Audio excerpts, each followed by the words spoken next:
السلام عليكم ورحمة الله تعالى وبركاته. يا أحلى متابعين، نتمنى تكونوا بأحسن الأحوال وبصحة وعافية إن شاء الله.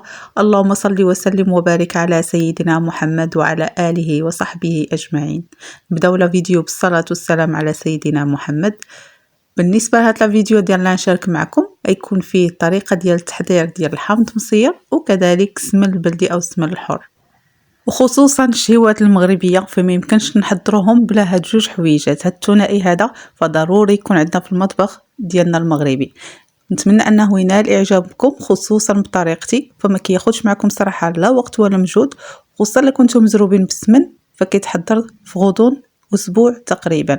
نتمنى انكم تشاهدوا هذا الفيديو وتشاركوه مع الاهل والاصدقاء في جميع مواقع التواصل الاجتماعي باش تعمل فائده، وهذا فضلا وليس امرا. شكرا لدعمكم وشكرا لتشجيعكم.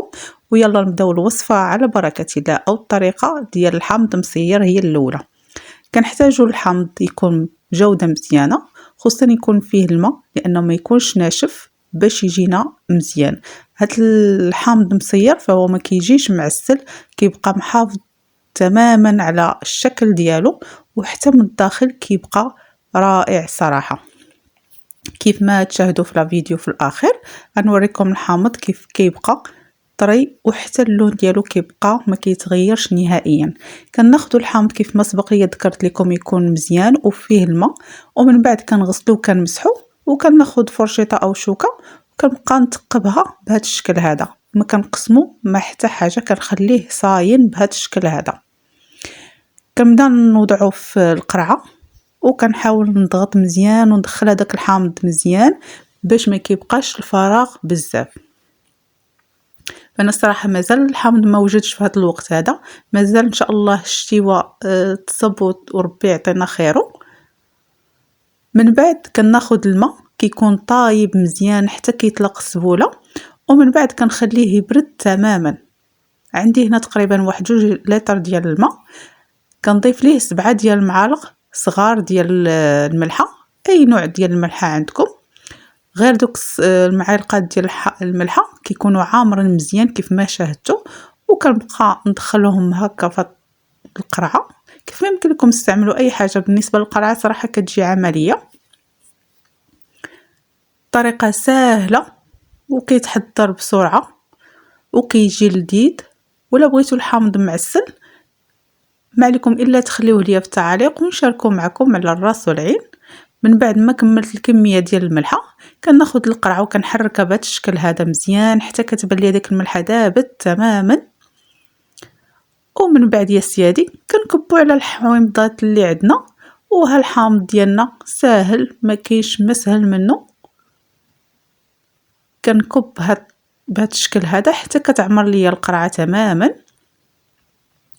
ومن بعد كنضيف واحد شويه ديال زيت الزيتون من الفوق، وكندير واحد البلاستيكه وكنسد القرعه وكنحتفظ بها جانبا. من الاحسن انكم توضعوها في البلاكارات لتحت، لان الحاجه في الظلام كتسرع المفعول ديال الحاجه اللي بغينا نرقدو او نحتفظوا بها او تندمج مع بعضياتها.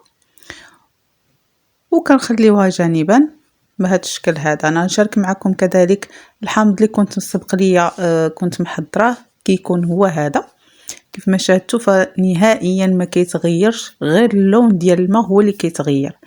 كيبان لكم ما بين الحامض اللي ترقد او تصبر هو هذا كيبقى تماما بحال اللي راه هو مازال خضر ولكن هو راه مرقد. فما شاء الله كيجي رائع ولذيذ وكيزيد يعطيكم لذة للاطباق ديالكم، خصوصا هكا في الدجاج محمر او في الطويجنات ديالنا بطاطا والزيتون، يعني كنستعملوه وكنستهلكوه بزاف. فمن الاحسن انكم بلا ما تشريوه جاهز ما كتعرفوش شنو ضايفين فيه، هذا كيجي رائع وسهل وما فيهش شي حاجه كثيره. ودابا نحضروا السمن البلدي او السمن الحر. كنحتاجوا الزبده بلديه تكون نوعيه مزيانه، كناخذوها وكنوضعوها في المطبخ تقريبا 4 ايام ولا 5 ايام، ما تخافوش انها يوقع لها شي حاجه نهائيا.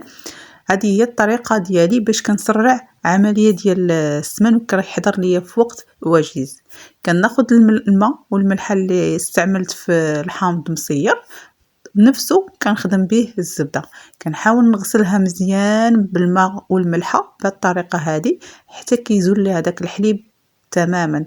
حاولوا انكم تغسلوها باش حتى داك الملحه كتندمج مع السمن مع الزبده عفوا وكتحضر لينا بسرعه. كنبقى نغسلها وكنزول هذاك الماء ونعاود نضيف ليها ماء اخر حتى كيبان لي الماء ولا صافي ما فيش نهائيا الحليب، لان الا بقى فيه الحليب فهو كيخسر لينا السمن وما كيخليش السمن ديالنا يجي مذاق زوين. صراحه انا كنحضر هذا السمن هذا ما نعاودش لكم الريحه اللي كتولي في المطبخ كتجي رائعه، وحتى الطياب ديالكم كيزيد يبنان. خصوصا الاخوات اللي كيمشيو يشريو السمن، صراحه انا ما كنفضلش وما كنصحكمش انكم تشريوه، ما كيجيش زوين في الاكل، خصوصا من عند بعض الاشخاص كتاخذوا السمن بيض وحتى كتخليوه هكا في المطبخ الزبده كتذوب دغيا دغيا، خصوصا السمن كيبقى هكا شاد بحال مستعملين المارغرين صراحه، لان كيجي بيض والشكل ديالو ماشي بحال السمن او الزبده اللي مخدومه الزبده بلديه كتعرفوا هنا شنو خادمين وكتعرفوا شنو واكلين. وكنبقى مستمره بهذه الطريقه هذه كنضيف الماء ونخدمو مزيان ونزولو ونضيف ماء اخر وكنبقى هكا حتى كيبان ليا الماء ولا صافي كيف ما ضفتو في الاول كيبقى نفس اللون ديالو. نتمنى ان الطريقه تكون واضحه، واي استفسار ما عليكم الا تخليوه لي في التعليق، ومرحبا بتساؤلاتكم واستفساراتكم. وكيف ما كنقول لكم دائما ما تنسونيش من البصمه ديالكم اللي كدل على حبكم وتشجيعكم الدائم والمستمر. ولا عجبكم لا فيديو حاولوا تشاركوه مع الاصدقاء بجميع المواقع التواصل الاجتماعي باش تعمل فائده، وهذا فضلا وليس امرا. وقبل ما تكملوا لا فيديو ما تنسونيش من هذاك البصيمه اللي كتزيد تشجعني، وكذلك شي كومونتير زويون بحالكم. الله يسهل على الجميع. وكيف ما كتشاهدوا فانا حاولت انني نخلي لكم الطريقه، او شحال من مره غسلت وحيدت هذاك الماء وضفت ماء اخر باش ماشي غير مره ولا زوج وتقولوا صافي راه سالينا. هذا راه كيبغي شويه الخدمه، ماشي بحال اي حاجه خفيفه تقولوا صافي ندوزوها ونحيدو، حتى كيتحيد تماما هذاك الحليب وكتولي الزبده صافيه، وحتى ديك الملحه والماء دخل فيها كتملح مزيان. الا دقتوها تلقاو الزبده ديالكم ولات مالحه. بالنسبه للكميه فالكميه غير محدوده، يعني يمكن لكم تستعملوا اكثر او اقل، كيبقى على حسب الاختيار ديالكم او على حسب الكميه اللي استعملتو.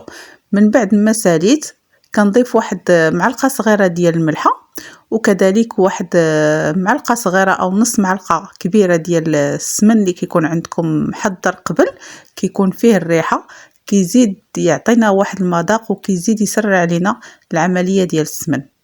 كنخدمو مزيان بهذا الشكل هذا حتى كيندمج تماما وكنخليه جانبا. من بعد كيطلق لنا ديك الملحه اللي ضفنا كتطلق لينا الماء وكنبدا نزولها وكنوضعها في هاد العلب هادو. فمن الاحسن انكم تسقطروا هذاك السمن ديالكم بهذا الشكل هذا وكتوضعوه في الطويصات او في قريعات على حسب الاختيار ديالكم. اهم حاجه انكم تسقطروه مزيان من هذاك الماء.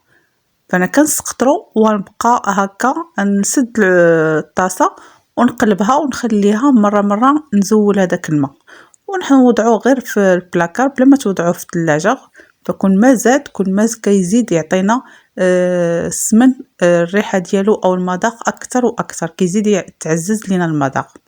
كنبقى بهذه الطريقه هذه وها السمينه ديالنا واجده. فما شاء الله واحد الريحه خصكم دابا شي دجاج محمر ولا اللحم بالبرقوق ولا حتى مخمرات بالعسل، صراحه كيجي رائع وخطير هذا السمن هذا. نتمنى انكم تجربوه، ولا جربتوه خليو لي في التعاليق ديالكم كيف جاكم. فما شاء الله الخير والبركه، غير كيلو راه قادكم. شريو هكا زبيده وحضروها في البيوت ديالكم واستمتعوا نتوما والاطباق ديالكم. فما شاء الله كطيبوا به كتعطيكم واحد الريحه لا يعلى عليها. وصلت الختام ديال الفيديو، ما سخيتش بكم